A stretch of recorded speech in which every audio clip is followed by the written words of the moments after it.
Thanks very much, Robbie. Next to our non-native speakers is Amani. Amani, sorry. I was practicing all afternoon.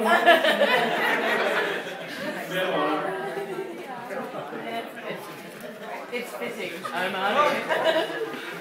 It is. Good evening, everybody.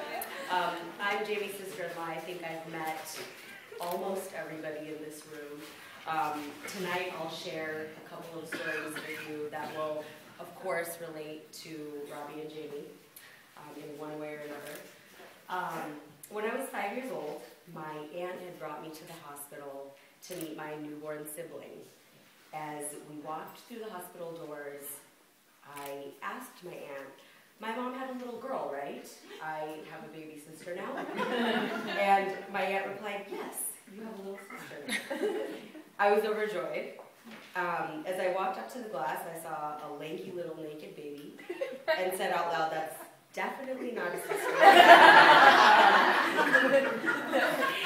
You see, I had been extremely vocal about my desire to have a little baby sister. So my aunt felt the need to lie to me about the sex of my newborn sibling. Despite the fact that I didn't get the little sister that I had so desired, I of course loved my little brother unconditionally.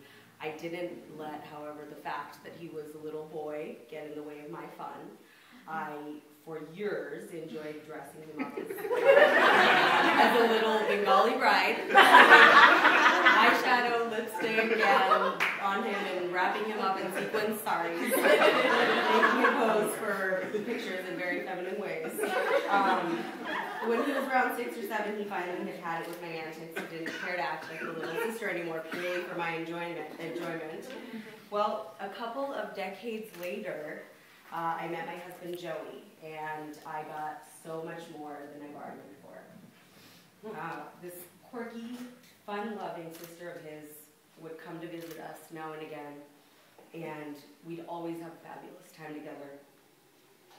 A while thereafter, she decided she was moving to San Diego. As she was starting her new life in San Diego, she lived with Joey and I in our house for about 6 months, and I think the rest was history. Never in a million years would I imagine, at the age of 28, that I would finally get a sister that I had so desired as a little girl. Paris will always hold a special place in my heart. This is where I got to catch a glimpse of Jamey and Robby as a pair. The four of us, Joey, Robby, Jamey, and I, walked the streets of Paris together, laughing, eating, enjoying each other's company, and taking in the wonder of this amazing city. Here, I was fortunate enough to see an extremely sensitive side of Robby. You see, Joey had proposed to me while the four of us were there together, and Robby just couldn't hold back his emotions. Throughout the night, numerous times, Robby would take my hand, stare at my ring, have a hearty cry, and wipe the tears off his face. It was quite hilarious and, of course, extremely endearing. As we rang in the new year underneath the Eiffel Tower, we felt as though we were the only four people there. It was quite a fantastic experience. I think Jamey and I will always agree that Paris is one of the most magical places in the world, especially if you've experienced it with people that you care about. Tonight, I felt like a little girl again as I put makeup on this beautiful bride, who I have come to see as my dear sister.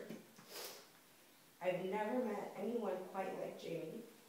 Her quirkiness, sense of humor, and humility will make you love her to death. I can't see my speech, my tears are blurring.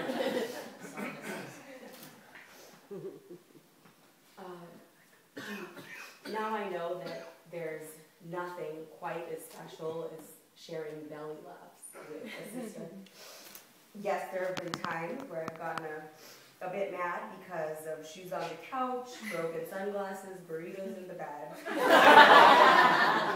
But when all is said and done, I wouldn't change a single thing about her. I love you to pieces and always will. And you truly are an amazing, amazing lady. Please, let's raise your glasses there. Cheers.